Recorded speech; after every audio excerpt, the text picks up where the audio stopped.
Max, and this is Dango Duo. Hey there! Welcome back to our coverage of the 2017 winter anime season. I am one half of Dango Duo, Max. This week, I'm going to be giving you my reaction to the first episode of Saga of Tanya the Evil.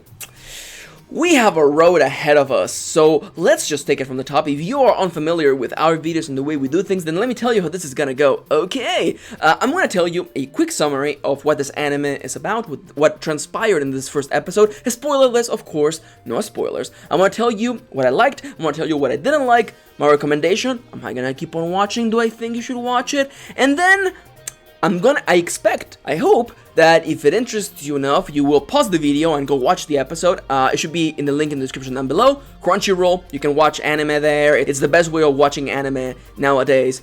And afterwards, come back, because I'm going to begin the spoiler zone, where I'm gonna spoil everything. I'm gonna go in depth and in great detail about what transpired, how I feel about it, and we'll move on from there. How about that, okay? Hey Max, what's Saga of Tanya the Evil all about? Well, hello there Max. Saga of Tanya the Evil is a new anime that's part of the 2017 winter anime season. It is based on the light novel of not the same name.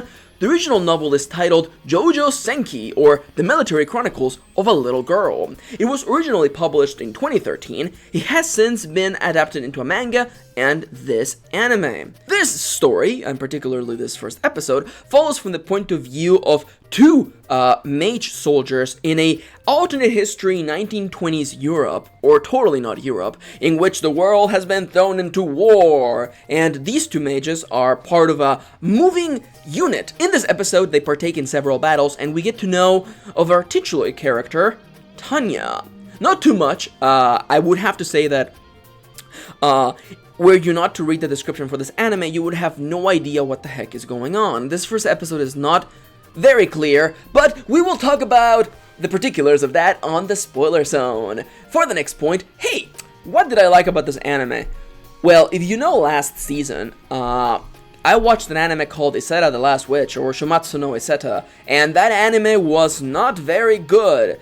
It tried to do the whole, hey, it's World War II, or it's war in Europe, but it didn't try. And if you see my reaction, or Kitty and I did a full review of it, it didn't really try. It did this whole thing where it was not Europe, but it was Europe, and the main antagonists were not Germans, but they were called Germania, and it had a complete slew of inconsistencies. This anime, though, on the other hand, is already, on this first episode, way more effective at being totally not Europe and totally not World War 1.2. 1.25, really, to be entirely honest. And it's gritty. I love how gritty this setting is.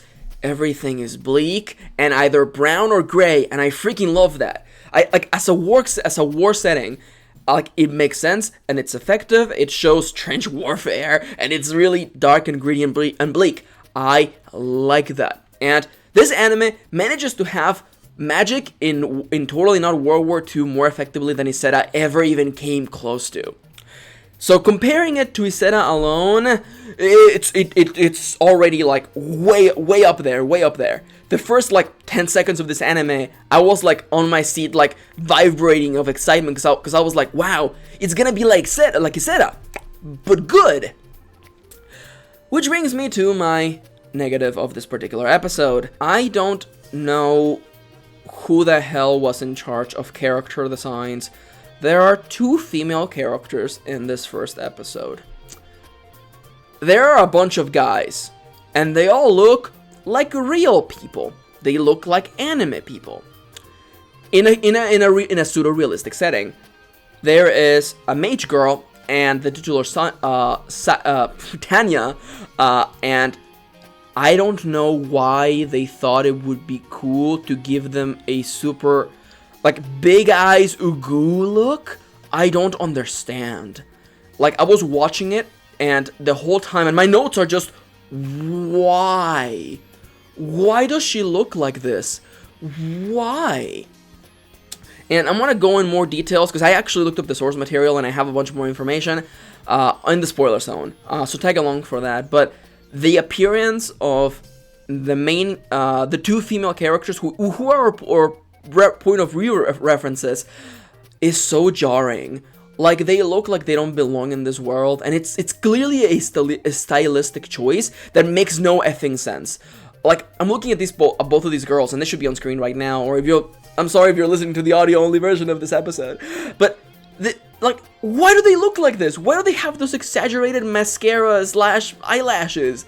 It's so silly, ridiculous, ugu, big eye, like, why? Everyone else looks like they belong in this setting, but they don't. Did they really have to make them look like that? I don't think so. I don't think you had to. And it's just so jarring. It's like the difference in, like, the movie Who Framed Roger Rabbit. Like, the difference between Toon World and Real World. That's the contrast here. Because Tanya looks unrealistic. She looks like a doll, which reminds me a lot of the Batman episode Baby Doll, for reasons. But, like, it's so jarring. It's like, I know it sounds weird to say, yeah, except for this character design, this anime is really interesting. But, like, it's so jarring that it just completely threw me out of the entire story. The whole time I'm just sitting there going, why? Why couldn't she just look like a little girl like she's supposed to? Instead, she just looks like a really tiny old woman. But anyhow, I told you what I liked. Greedy ass, strong setting. And I disliked the character designs for the two titular central characters. Am I gonna keep on watching? I don't even know. I don't know. Because this feels like, and it's intrinsically, as I will tell you in the spoiler zone, it's a problem of the adaptation, not the source material.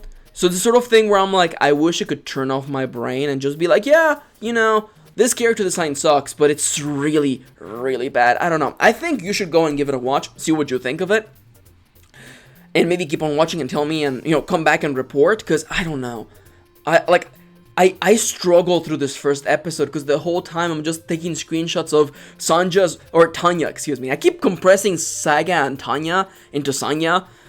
Tanya's ridiculous faces, because it's that thing of like there's moments when she looks like a doll, when she looks like a child, she just looks like Chucky. You know? And I'm just like, what is this? What is going on here? It's all over the place. I don't know. Right now, I'm gonna watch other stuff. Maybe I'll come back and finish, you know, the Saga of Tanya the Evil later on. For now, I want to know what you think. I want to know what you thought of this anime. And if you do go and watch it, come back, because the spoiler zone's about to begin at the count of 3, 2, 1. Okay, generally, I don't always do this. I need you to understand that I don't always do this. Let me get my notes. I don't always look up the source material. But I was doing, you know, I was writing up the block of the description for this episode. And I was like, okay, what's the source material for, you know, Saga of Tanya the Evil? And that is a problem, because I looked up because it's based on a light novel. And I'm like, that's interesting. The cover for the light novel is the coolest shit ever. Look at it. It's on screen right now. That's what Tanya is supposed to look like. This is what we got. This here breaks my heart, because I write books for a living. So if I was to write a novel and this is how it would get adapted, it would break my fucking heart. Because just look at her. What? And I don't know what the translation team was up to. I don't know what they thought about, because the original title for the series is幼女戦記, or The Military Chronicles of a Little Girl. How do you go from a title that is kind of I forget the word. Kid is not here to remind me. It plays with your expectations with the title The Military Chronicles of a Little Girl to Saga of Tanya the Evil. You're bearing the lead a little bit. Also, in the first episode, you don't really know that Tanya is evil.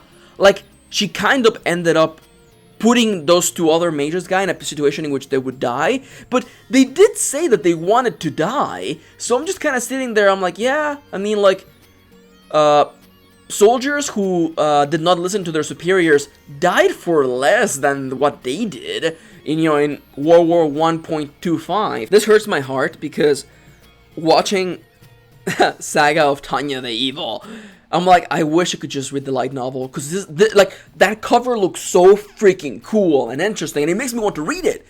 Because I realized, oh, I'm pretty sure Tanya wasn't described as being a little doll, or looking like a creepy little Chucky doll, and I'm pretty sure that I could push through that story. But man, this anime, I'm like, it really is gonna hurt the chances of this getting turned into or getting translated. Cause man, especially with a title like Saga of Tanya the Evil, like, I don't know. Anyhow, let me go through my notes. Like, yeah, like, right off the start, my very first point on my notes is like, yeah, this is already a better story than Iseta, already way more effective in its tone, first 10 seconds in. Also, literally, first note, what the fuck is up with that girl's face? Yeah! What the fuck was up with all of the girls' face? There's 2 girls in this anime, and both of them look awful. They look like they belong in, like, a slice of life anime, except for Tanya. I don't know what anime genre she belongs in. Horror? I don't know. The gemstones, there's a point in the story, in the halfway mark, when a general is telling Tanya and her unit of mages, battle mages, to go to a certain place, and she's like, yeah, I don't think we can do that. Like, even us, like, we're tired as hell. And the general guy looks at her and goes, yeah, but what about your 76, though? I think it was 76 or 96. And the camera focuses on her gemstone. And later on, they refers to the gemstones as channelers or connectors. Something to connect something with something else. So I assume that those gemstones are what connects them to the, and I'm holding quotation fingers, God? Which gives them powers to, you know, destroy things or cause magic mayhem. I think that's what it is, and I think Tanya's gemstone is more powerful than theirs. Clearly. It is also bigger. So I would assume that maybe the gemstone is what's giving her power. And aside from that, it's based on willpower. I must assume so, because she seemed really certain. And compared to the other magicians, like, it felt to me that, like, her confidence was giving her more power. And also my next note is like, lol, are they ever gonna explain why she's small? SMOL, and no, they don't in this first episode. And you know what's really bullshit? You wanna know what's really, really, really bullshit in this anime? The second episode of this is already up on Crunchyroll, and the name of that episode is called Prologue. That's rough. What's the point of this first episode then if the next one is titled Prologue? Are we gonna get her backstory? I don't know. I already know because, you know, the description of the video tells you what her story is. You know, a wrathful god cursed her to be like a small girl, I guess. And she has to, like, battle for God, quotation fingers. I mean, you could have told me that in the first episode. I don't think it would have changed anything. I would have rather... It's weird because the story seems to be focused on the other girl as a point of reference. And I don't know how I feel about that. I feel like I rather have stories that are focused on one character and you get to know about them and, you know, get to care about them. Because I don't think that's, like... I don't think Tanya is inherently evil. Especially when you look at the original cover. Or... At least, the story doesn't seem like it wants you to think that she's evil, and this anime wants you to feel that she's evil. Which is really weird, because she kind of did her job. And yeah, she indirectly killed 2 other guys, but at the same time, they could have also not died. Because, like, she didn't have control over that artillery unit killing them, so it's just kind of like, she put them in a place of danger. They could have also survived by their own will. I don't know. It just seems really weird to be like, ooh, she put those 2 guys in danger. That makes her evil. What about all the other people she killed who happened to be on the other team? I mean, like, what? Like that? Like, that's okay? I don't know. Honestly, being entirely honest, this episode's going on for way too long. But if anything, I want to read the light novels because I want to experience this story without having to put up with how awful the designs are. Cause holy crap. How do you go from this to this awesome, and if you are listening to this only audio, look up the cover for Saga of Tanya the Evil. The book cover is amazing. It has little faint feeling of the Les Mis cover. It's just a girl in a time of war. The chronicles of a little girl in war. That's interesting. That can't possibly be about someone who's evil and terrible and a wizard. That surprises you. That's kind of part of the trick. But just right off the bat, like telling you she's evil and she's bad and it's gonna be like, you know, it's downhill from here, boys. And I'm just like, I don't know, like you're burying the lead, you know, you're skipping on that surprise by just telling us that she's evil. I don't know. I just want to read the light novels now because they look hella cool. For the time being, though, I want to know what you think, how you feel about this particular anime. I've rambled on way too long. I want to thank you for tagging along. Thank you for putting up with our silliness. We're Dango Duo. We review anime and do Let's Play content every single day. If you have thoughts on this particular episode or this particular episode of our reactions, let us know in the comments down below, as well as thoughts on the other anime. Is there something that we should be keeping an eye out for? We're kind of like 1 week in advance, but if anyone out there is like, yo, you guys didn't talk about this anime in your impressions, and I want to see what you think of it, then let me know. I'm down. Honestly, I trust our viewers' tastes. So if there's something you want us to watch, just give us a shout. Also, subscribe on the screen right now to make sure that you don't miss a single one of our videos. And check out our Patreon! This video was made possible thanks to our awesome Patreons on the screen right now. If you want to become one, get cool perks like watching our videos early, and appear on the end screens of these videos, then check out our Patreon on the screen right now. Playlist, more videos, and more stuff coming to you relatively soon from us, Dango Duo. Thank you for watching, thank you for tagging along, and we hope to see you on the next one.